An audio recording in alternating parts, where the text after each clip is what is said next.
சந்தியா ராகம் சீரியல்ல ஒரு குட்டி ப்ரோமோ வந்திருக்கு. நாளைக்கு என்ன நடக்க போகுதுன்னு பார்க்கலாம். வாங்க வீடியோக்குள்ள போலாம். மாயா செல்போன் எடுத்துட்டு வராங்க. ரகுராம் பார்த்துட்டு கண்டிக்கிறாங்க. என்ன மாயா இது? இதெல்லாம் இந்த வீட்ல வச்சு யூஸ் பண்ணக்கூடாதுங்கிறாங்க. பெரியப்பா நீங்க தப்பா புரிஞ்சுட்டு இருக்கிறீங்க. இந்த செல்போன் இருக்க முடித்தானே ஆதாரத்தோட சாட்சிகளை எல்லாம் நம்ம காட்ட முடிஞ்சது. எத்தனை பேர் சாட்சி சொன்னாலும் அது ஈடாகுமா? கண்ணால பார்க்கறதும் காதால கேட்கறதும் பொய்ன்னு சொல்வீங்கல்ல. ஆனா இந்த செல்போன் மூலமா வீடியோவை பார்த்ததுக்கு அப்புறமா யாருனாலையும் இதை மறுக்க முடியாதுல்ல. இது இருக்க முடித்தானே இன்னைக்கு சித்தப்பாவுக்கு ஒரு நல்ல பேர் கிடைச்சது. நானோ இல்ல நீங்களோ ஏதாவது இதுதான் உண்மைன்னு சொன்னா அங்க இருந்த எல்லாருமே நம்புவாங்களா? யாருமே நம்பியிருக்க மாட்டாங்க. இந்த செல்போன் ஆதாரம் இருக்க முடித்தானே இன்னைக்கு எவ்வளவு பெரிய நம்மளுக்கு வந்து கெட்ட பேரை இதை தொடச்சுதுங்கிறாங்க. இதுக்கப்புறமா ரகுராம் பேச முடியாம நிக்கிறாங்க. ஆமாய்யா நீ சொல்றதும் சரிதான். இந்த மாதிரி கைபேசியெல்லாம் நம்மளுக்கு ஒரு காலகட்டத்துக்கு உதவுதுங்கிறாங்க ரகுராம். சரி அப்ப நீ இதை வச்சுக்கலாம் அப்படிங்கிறாங்க. சரி பெரியப்பா நான் செல்போனுக்கு ரீசார்ஜ் பண்ணணும். எங்க போகணுங்கிறாங்க. நம்ம ஊருக்கு வெளியில இருக்கிற டவுன் பக்கம் தான் போகணுங்கிறாங்க. அப்படியா? சரி நான் இதை போய் ரீசார்ஜ் பண்ணிட்டு வரணுமே என்ன பண்ணலாம்? இப்போ யாரும் என்ன கூட்டிட்டு போறதுங்கிறாங்க. சிவராம் நீ கூட்டிட்டு போ அப்படிங்கிறாங்க. சிவராம் தான் மாயாவை கூட்டிட்டு போறாங்க. அங்க சாரு வராங்க. இதெல்லாம் நடக்கிறதையெல்லாம் பார்க்குறாங்க. ச்சே எப்படி இருந்தாலும் இந்த மாயா ஏதாவது ஒரு வழியில நல்ல பேர் வாங்கிட்டே இருக்கா. இப்போ கூட ரகுராம் மாமா இவ சொல்றபடி கேட்குற மாதிரி பண்ணிட்டாளேன்னு யோசிக்கிறாங்க. இவ எங்க போகணும்னு நினைக்கிறாளோ அங்கெல்லாம் போயிட்டு வா அப்படின்னு தாராளமாவும் அனுப்பி வைக்கிறாங்க. இதுவே இந்த வீட்டில் வேற யாராவது கேட்டிருந்தாங்கன்னா நிச்சயமா கண்டிஷன் போட்டிருப்பாங்க. நம்ம அப்பா போட்ட திட்டப்படி எல்லாமே நடந்திருந்தா நிச்சயமா இந்த குடும்பத்தோட கௌரவம் எல்லாம் தலைகீழா மாறி இருக்கும். ஊருக்குள்ள போறவங்க வாரவங்க எல்லாருமே காரி துப்பிட்டு போவாங்க. ஆனா இன்னும் நாளுக்கு நாள் இந்த குடும்பத்தோட கௌரவம் தான் அதிகரிக்குது. மாயாவும் இந்த குடும்பத்தோட பேரையும் கௌரவத்தையும் காப்பாத்துறதுக்காக இவளும் தயாரா இருக்கா.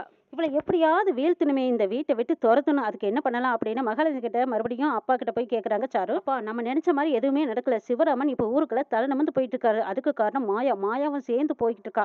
நீங்க ஏதாவது பண்ணி ஆகணும்ப்பா. திரும்ப மாயா வீடு வரக்கூடாதுங்கிறாங்க சாரு. அவ்வளவுதானே வச்சு செஞ்சுடுவோம் விடு தைரியமா இரு அப்படின்னு சொல்லிட்டு அங்க ரவடிங்களை ஏற்பாடு பண்ணிடுறாங்க மகாலிங்கம். சிவராமனும் மாயாவும் பைக்ல வந்துட்டு இருக்காங்க. அந்த பக்கம் இருக்கிற தோட்டம் தொரவு இதை பற்றி எல்லாம் சிவராமன் சொல்லிக்கிட்டு வராங்க. அதையெல்லாம் ரசிச்சு பார்த்துட்டு வராங்க மாயா.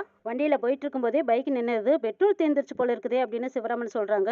அப்படியே சித்தப்பா அப்ப இங்க பெட்ரோலுக்கு எங்க போகணுங்கிறாங்க. சரி நீ பைக்கு பக்கத்திலே நில்லுமா நான் போய் வாங்கிட்டு வந்துடுறேன். கொஞ்சம் தொலைவு தான் நான் போறது வந்துடுறேன்னு சொல்லிட்டு சிவராமன் அங்கிருந்து போறாங்க. மாயா அப்படியே அந்த காடு தோட்டத்தை எல்லாம் ரசிச்சுக்கிட்டு அந்த பைக் மேல சாஞ்சு நின்றுட்டே இருக்காங்க.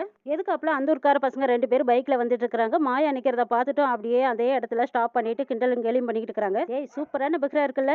என்னமா லிஃப்ட் வேணுமா? யாருக்காக வெயிட் பண்ணிட்டு இருக்கிறேன்? நாங்க கொடுக்குறவா லிஃப்ட் அப்படின்னு கூப்பிடுறாங்க. தனியா நிக்கிறியே வாமா அப்படின்னு கூப்பிடுறாங்க. டேய் தேவையில்லாம பிரச்சனை பண்ணாதீங்க ஒழுங்கா போயிடுங்கன்னு சொல்றாங்க மாயா. அடே என்னம்மா ரொம்ப பிகப் பண்ணிக்கிறியே? நாங்க தான் லிஃப்ட் கொடுக்குறோன்னு கூப்பிடுறோம்ல வர வேண்டியதானே.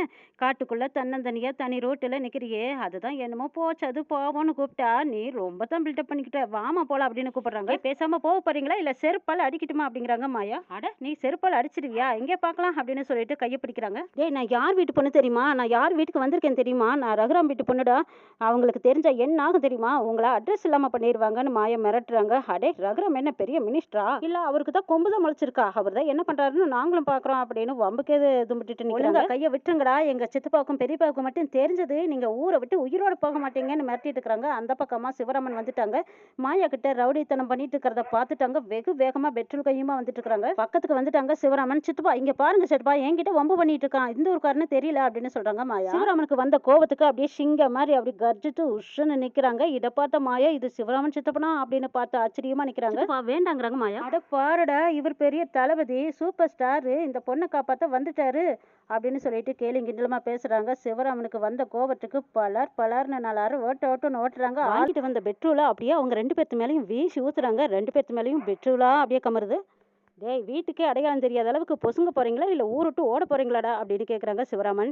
அது யார் பொண்ணு தெரியுமாடா? எங்க வீட்டு பொண்ணுடா, என்னோட பொண்ணுடா அப்படின்னு சிவராமன் கம்பீரமா கெத்தா சொல்றாரு. என்னடா மறுபடியும் பிரச்சனை பண்ண போறீங்களா இல்ல தீ குளிக்க போறீங்களான்னு கேக்குறாங்க. ஐயா அண்ணானே என்ன விட்டுருங்கண்ணே நாங்க போயிடுறோம் அப்படின்னு சொல்லிட்டு 2 பேரும் கையெடுத்து கும்பிட்டு ஆள் அட்ரஸ் இல்லாம தெரிச்சு ஓடிடுறாங்க.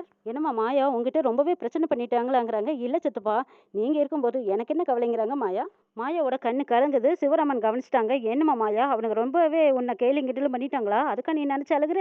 அதுக்கெல்லாம் பயப்படாத சித்தப்பா நான் இருக்க உனக்கு அப்படிங்கிறாங்க. சித்தப்பா நீங்க இருக்கும்போது எனக்கு என்ன கவலை? ஆனா இந்த பாசத்தையும் அன்பையும் நான் இவ்வளவு நாளா மிஸ் பண்ணிட்டேன் சித்தப்பா. இவ்வளவு பெரிய குடும்பத்துல இவ்வளவு ஒரு அன்பு பாசம் எனக்கு கிடைக்கும்னு எதிர்பார்க்கவே இல்லை சித்தப்பா. என்ன பெத்த அப்பா கூட இந்த மாதிரி என்கிட்ட பாசம் காட்டுனதே இல்லை. ஆனா பாசம்னா என்னன்னு இப்பதான் நான் உணர்ற சித்தப்பாங்கிறாங்க. கவலைப்படாத மாயா சொன்னாலும் சொல்லனாலும் நான் உன் சித்தப்பா மட்டும் இல்ல அப்பாவும் கூட அப்படிங்கிறாங்க. இதை கேட்டு மெய்சிலுத்து போறாங்க மாயா. கண்ணே தன்னையும் அறியாம விட்டுட்டு வராங்க.